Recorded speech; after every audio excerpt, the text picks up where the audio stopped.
je fais des films depuis 20 ans maintenant. C'est mon 9e film. Mal d'horreur est mon 9e film. J'ai commencé en 2004 avec un premier film qui s'appelait Calvaire, enfin qui s'appelle Calvaire. Et là, 20 ans plus tard, je suis ici à cause de mon dernier film, Mal d'horreur, qui s'inspire librement et partiellement de l'affaire Dutroux. We love cinema. Librement, mais en même temps, vous l'avez vu, on colle assez bien avec les faits, en tout cas dans les 3/4 du film, un peu plus les 3/4 du film. On colle assez bien avec la problématique que les gens de ma génération, enfin le plus grand public, a été témoin de dysfonctionnements graves. Donc moi, ça fait quand même quelques années que je cherche à faire un film qui s'inspirerait de l'affaire Dutroux. Je sais que forcément, c'est une affaire qui a provoqué énormément d'émotions et qui continue à provoquer énormément d'émotions dans notre pays, et pas que. Donc il s'agissait d'aborder l'affaire avec énormément de respect et de responsabilité. D'abord pour les victimes. Et donc, en aucun cas, j'ai cherché à faire un film sensationnaliste. J'ai cherché à faire un film de cinéma, un thriller, un film noir, par le biais d'un jeune gendarme. Donc, un jeune gendarme avec un idéal de justice, un idéal de vie dans laquelle il se projette, et qui est écrasé par une affaire qui le dépasse, avec une quête de justice tout au long. Et je cherchais aussi, dans la conclusion, en fait, de rendre hommage à ma manière à une justice qu'on nous a enlevée, qu'on nous a volée, qui n'a pas été faite, qui n'est toujours pas faite. Et par le biais du cinéma, parce que moi je ne suis ni juge ni avocat, je ne suis qu'un cinéaste, je voulais provoquer une espèce de catharsis. Je voulais rendre justice à un peuple, le peuple du sud du pays, principalement de la région du Hainaut, qui a été quand même très fortement ostracisé, blâmé, moqué par cette affaire, et qui en souffre encore. J'ai eu l'occasion de m'en rendre compte, parce que j'ai fait énormément de repérages là-bas, j'ai beaucoup discuté avec les gens, et je me suis quand même rendu compte qu'il y avait quand même quelque chose qui était profondément il y avait quelque chose qui était profondément enfui. Donc il s'agissait de tout ça, en fait. Pour moi, c'était une sorte de film somme. Je m'attaquais à un sujet pour une fois qui était différent, qui était bien plus large que moi, qui me dépassait bien plus loin, et j'essayais de très modestement, mais avec beaucoup avec beaucoup d'attention et de précision, d'élaborer en fait l'histoire de Paul Chartier tout au long jusqu'en 2002, jusqu'à la réforme des polices, jusqu'à ce que la Belgique devienne fédérale. En fait. Mais il s'agissait de caractériser le personnage de Paul Chartier, de lui donner en tout cas... pour moi, c'est une interprétation et je ne suis pas très friand d'interpréter mon propre film, mais Paul Chartier est un personnage somme, c'est le personnage... de ce que pourrait être, en tout cas, de ce que pourrait représenter cette population dont je parlais, cette population ouvrière, en tout cas malmenée, que ce soit socialement, économiquement ou moralement, par les circonstances, en fait. Donc, la région du Hainaut, principalement.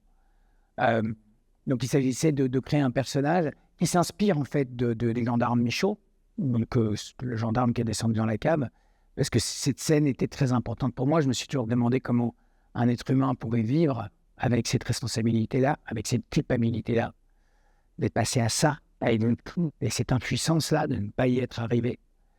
Donc voilà, j'ai essayé de chercher, de composer, d'articuler avec mon scénariste Domenico Laporta le personnage qui nous semblait le plus juste pour appréhender en fait toute cette histoire jusqu'à sa finalité. Donc comme n'importe quel dramaturge pourrait le faire. Donc on démarre avec un personnage qui est enfantin, certes qui a une fêlure, mais qui a une tête d'enfant, et le faire évoluer et le faire avancer dans les ténèbres les plus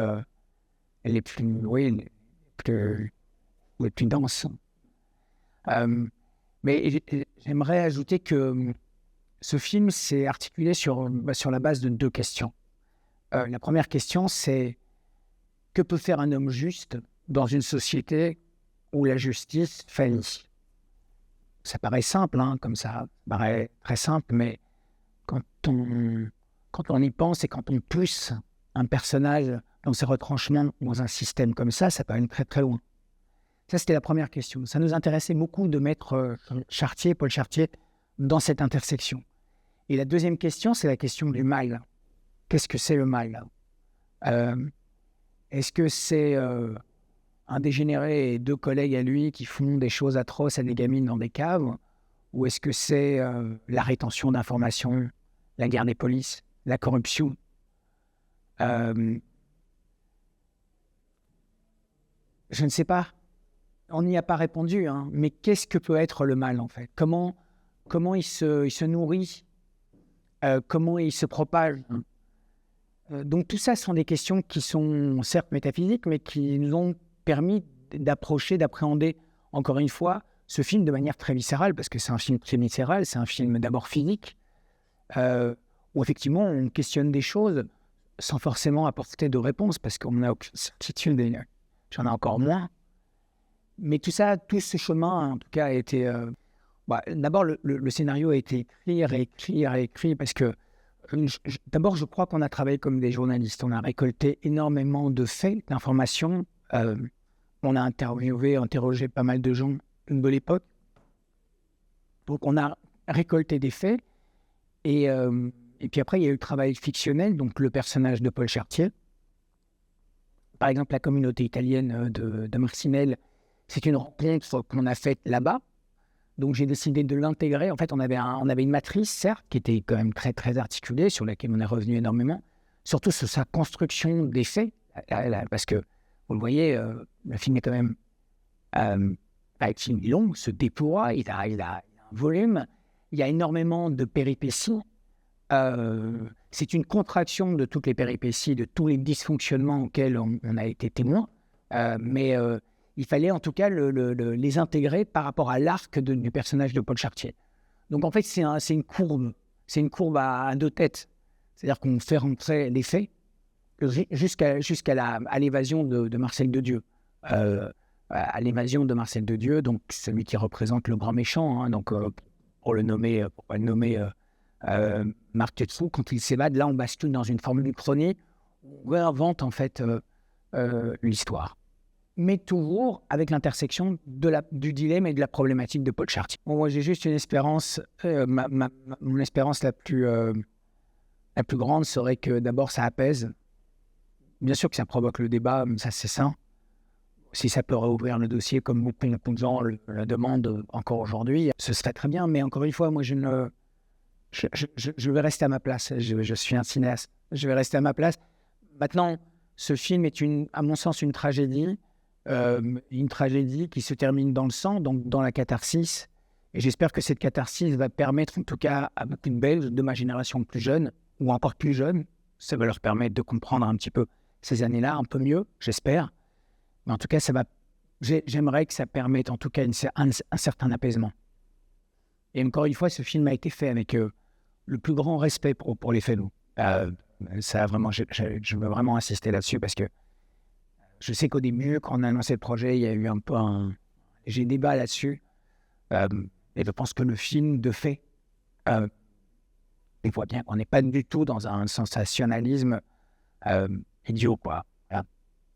Pourquoi les gens devraient voir Maldoror, à mon avis, c'est d'abord parce que c'est assez factuel sur la Belgique de ces années-là. On est au milieu des années 90. Dans le sud de la Belgique, on est dans la province du Hainaut, on est à Charleroi, Marcinelle. Le film a été tourné à hauteur d'homme. On est vraiment dans pas une vérité, parce que bien sûr, il n'y a pas de vérité, mais en tout cas dans une justesse d'un contexte et de faits. On est vraiment dans des faits. Alors bien sûr, il y a l'histoire, il y a les faits, mais il y a l'histoire. Il y a l'histoire d'un jeune gendarme, donc d'un jeune gendarme épris de justice, qui vient d'un milieu très difficile et qui pense qu'en étant gendarme, il va pouvoir peser, compter, rendre la justice. Et il s'aperçoit que le système est vérolé de l'intérieur, mais vérolé à un point qui dépasse l'entendement. Et on ne sait pas jusqu'où ça va, en fait, cette vérole. Donc voilà pourquoi je dirais qu'il faudrait... et puis je pense parce que c'est c'est un thriller qui est pas trop mal articulé et qui va jusqu'au bout de son sujet. Je voulais faire un film inspiré librement de l'affaire Dutroux, mais je voulais aller jusqu'au bout de cette affaire. Je voulais pas être à côté ou à moitié à côté ou donner un prisme un peu distant. Je voulais être vraiment dans la matière. Je pensais qu'il fallait vraiment la confronter. Il fallait confronter ce trauma que tous les Belges partagent. Et je crois qu'il est grand temps il était grand temps de faire un film frontal sur cette affaire. Voilà pourquoi j'encouragerais vraiment les plus jeunes à aller voir le film. J'entame une trilogie, en tout cas, sur les fantômes de la Belgique. Donc, le premier forcément, c'est l'affaire Dutroux, donc Mal d'horreur. Le deuxième, ce sera l'époque de l'État indépendant du Congo, donc la fin du 19e siècle, quand Léopold II possédait le Congo de manière personnelle et l'a divisé en concessions caoutchoutières